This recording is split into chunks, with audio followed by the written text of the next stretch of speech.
Disleksia adalah gangguan dalam proses belajar yang ditandai dengan kesulitan membaca, menulis, atau mengeja. Penderita disleksia akan kesulitan dalam mengidentifikasi kata-kata yang diucapkannya dan mengubahnya menjadi huruf atau kalimat. Tapi, disleksia tidak mempengaruhi kecerdasan penderitanya. Tuna aksara adalah kondisi di mana seseorang nggak bisa membaca dan menulis. Menurut Asosiasi Disleksia Indonesia, dari 50 juta anak sekolah di Indonesia, 5 juta diantaranya mengidap disleksia. Sementara Badan Pusat Statistik mencatat pada 2020, 2,9 juta orang Indonesia tuna aksara. Buat kalian yang kesulitan membaca atau orang terdekat kalian memiliki disleksia atau tuna aksara, bionic reading mungkin akan bisa membantu. Tonton sampai habis ya, biar ilmunya nggak setengah-setengah.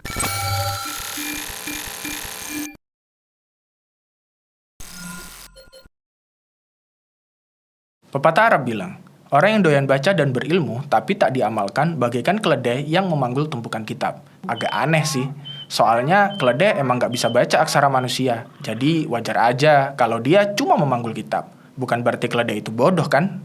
Siapa tahu dia diem-diem profesor di dunia keledai.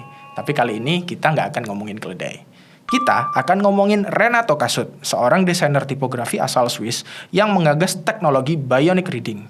Dia kepikiran soal bionic reading ini dengan berangkat dari fakta bahwa meski manusia satu-satunya makhluk yang bisa membaca, tapi nggak semua orang bisa mengalami kenikmatan membaca. Mereka yang mengidap disleksia dan tuna aksara malah mungkin stres kalau membaca. Nah, bionic reading belakangan lagi viral setelah seorang pengguna Twitter bernama Juan Buis mencuitkan pengalamannya menggunakan teknologi tersebut. Dalam cuitannya, si Juan Buis mengunggah gambar perbedaan teks biasa dengan yang menggunakan bionic reading. Teks yang biasa seperti ini. Sementara teks yang menggunakan bionic reading seperti ini. Renato Kasut, si pembuat bionic reading, adalah seorang desainer tipografi asal Swiss yang sudah 25 tahun berpengalaman di bidangnya. Merujuk kepada situs resmi Bionic Reading, teknologi ini merevisi teks dengan menyorot bagian yang paling ringkas. Beberapa huruf yang disorot akan terlihat lebih tebal. Dengan Bionic Reading, mata dipandu untuk lebih fokus pada teks dan otak lebih mudah dan cepat mengingat kata-kata yang pernah dipelajari. Membaca memang bukan hanya kerja mata, tapi juga otak. Kecepatan manusia membaca dan memahami teks sangat tergantung pada kemampuan otak mengingat kata yang pernah dipelajari. Bagian otak yang memproses teks dan tanda-tanda lain adalah korteks. Ilmuwan menamainya sebagai sistem visual. Menurut Renato, bionic reading membantu memaksimalkan bagian ini. Atas fungsi ini juga, Renato menamai teknologinya bionic reading. Kata bionic merujuk pada bio atau kehidupan dan teknologi. Pendeknya, bionic reading mengombinasikan kemampuan otak dengan teknologi membaca. Renato mengklaim, bionic reading membuat manusia bisa membaca lebih cepat.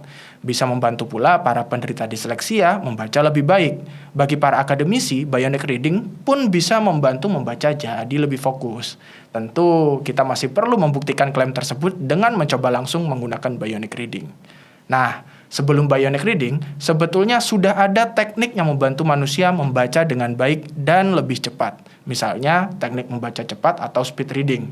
Renato menyebut, bionic reading lebih praktis lantaran tak butuh metode untuk mempelajarinya. Cukup diaplikasikan saja pada perangkat, dan teks secara otomatis akan direvisi dalam bentuk lain yang memudahkan seseorang membacanya. Saat ini, bionic reading hanya tersedia dalam bentuk aplikasi program antarmuka, API, dan software as a service yang bisa digunakan siapapun secara terbuka. Dengan ketersediaan dalam dua bentuk tersebut, bionic reading tentu saja hanya bisa digunakan dalam perangkat digital. Masalahnya, bagaimana dengan orang-orang yang masih suka membaca teks secara fisik seperti buku dan koran? Mungkinkah ada penemuan yang membantu para pembaca fisik tersebut? Sementara di luar sana pun masih banyak umat manusia yang kesulitan mengakses teknologi. Ataukah kita rela meninggalkan mereka dan menganggapnya sebagai residu peradaban? Silakan berikan masukan kalian di kolom komentar.